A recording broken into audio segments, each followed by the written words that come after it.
Bonjour tout le monde et bienvenue dans ma chaîne. Inch'Allah, dans cette vidéo, on va comprendre qu'est-ce que la courbe de McLemy. Mais d'abord, on va faire une petite présentation de Monsieur Patrick McLemy et puis une présentation de l'organisme Building Smart International pour arriver à la partie qui nous intéresse le plus, c'est l'illustration de McLemy. Donc, qui est McLemy? En fait, c'est un architecte américain PDG d'un grand cabinet mondial d'architecture, d'ingénierie et de planification. Et il est aussi le président de Building Smart International, un organisme qui supporte l'OpenBIM.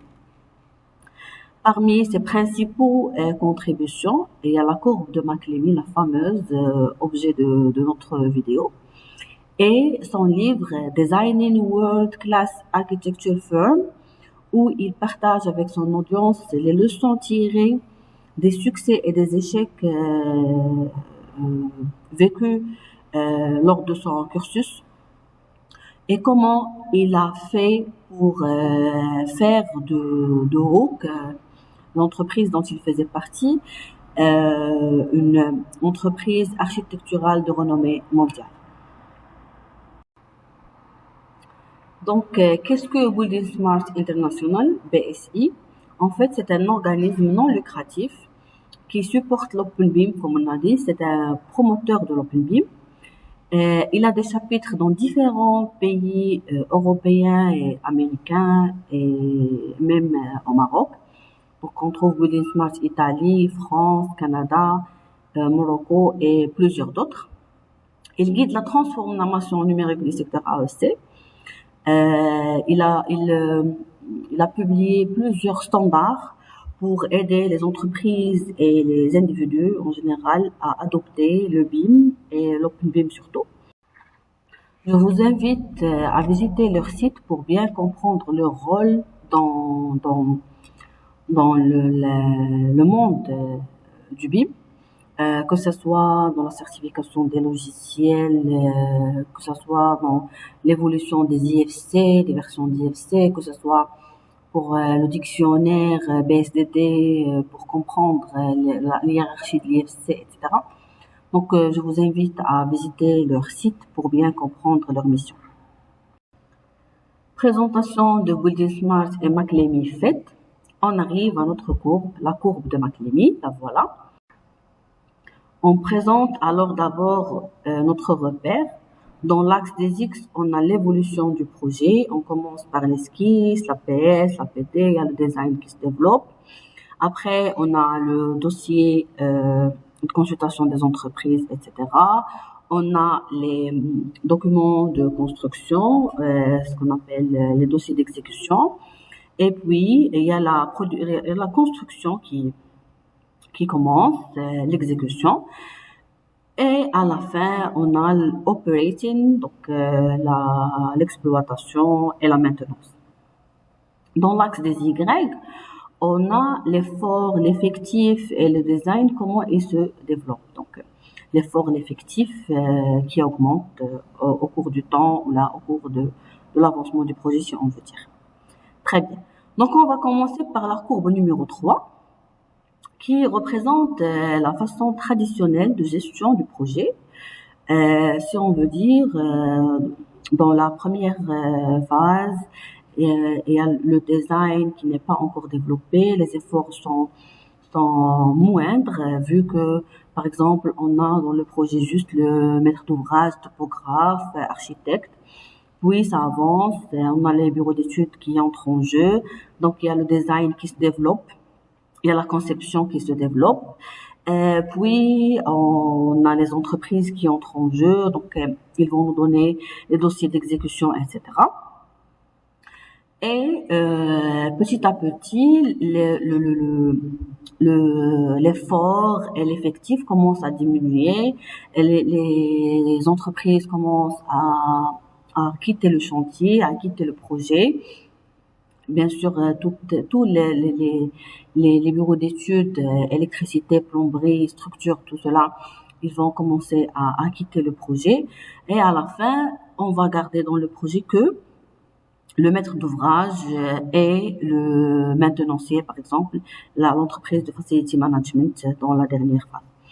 Donc, dans cela, dans la première courbe, on observe que le pic se trouve dans la phase DOE, dossier d'exécution. Donc, dans la phase ici nommée CD, c'est la phase où il y a le pic. Le maximum d'efforts et des effectifs, il est là. Ça, c'est dans la courbe numéro 3. Pour la courbe numéro 4, qui est Perfect Design Process, ou le process souhaité par le BIM ou le process souhaité par Monsieur McLeamy. Donc, son idée, c'est de avoir le pic dont on a parlé, qu'on trouve dans la partie CD dans le projet traditionnel. Ici, on veut l'avoir dans une partie préalable, dans une phase préalable du projet, qui est dans le design, où le design n'est pas encore achevé. Donc, le maximum des efforts, des effectifs doit être dans un moment préalable. D'accord, lui, il a schématisé ici dans la partie schématique design development. Donc, si on peut dire, c'est dans la phase entre APS et APT, si on veut dire. Donc, résumons, la courbe 3 et 4 sont des courbes du process du projet, 3 pour l'ancienne méthode et 4 pour la nouvelle méthode, le process souhaité. On arrive maintenant à la courbe numéro 2. La courbe numéro 2 représente l'impact des changements et des modifications sur le coût du projet. Donc, lorsqu'on est dans la phase PD, pré-design, dans la phase esquisse, le coût du changement, il est très faible. Mais en avançant dans le design, en avançant dans le projet, au fur et à mesure, le coût du changement augmente.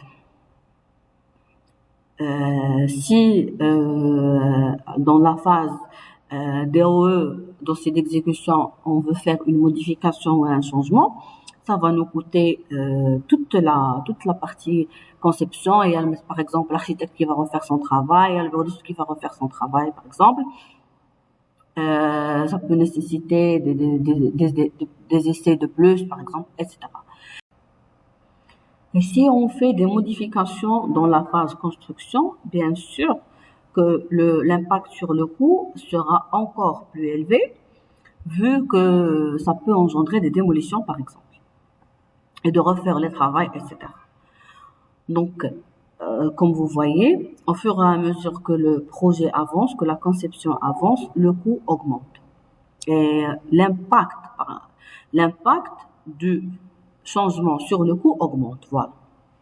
On arrive maintenant à la courbe numéro 1, qui est l'habilité de faire des changements.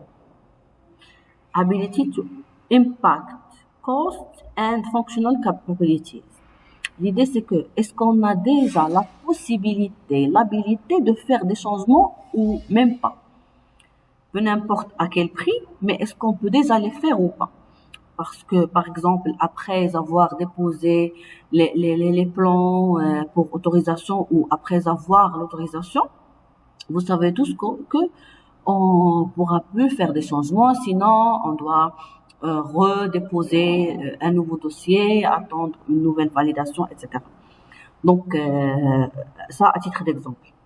Donc, l'idée, c'est que au début du projet, dans la phase pré-design ou conception ou esquisse, l'habilité de faire du changement est très élevée et dans son maximum. On peut faire tous les changements qu'on veut. On a tout le pouvoir et la capacité technique et financière et tout ce que vous voulez de faire les changements. Mais au fur et à mesure que le projet avance, cette habilité, cette possibilité de changer diminue. Donc, après avoir compris chaque courbe à part, maintenant, toute cette représentation, qu'est-ce qu'elle illustre?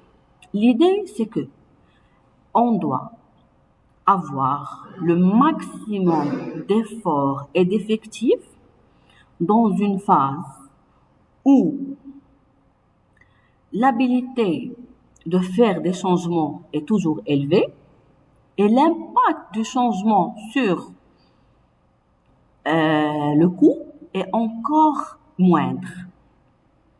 Donc, le pic de la courbe 4 souhaitée du processus qu'on veut, donc du processus BUM, si on veut dire, se trouve dans une zone où la courbe 1, donc, elle est toujours élevée et la courbe rouge, elle est toujours faible.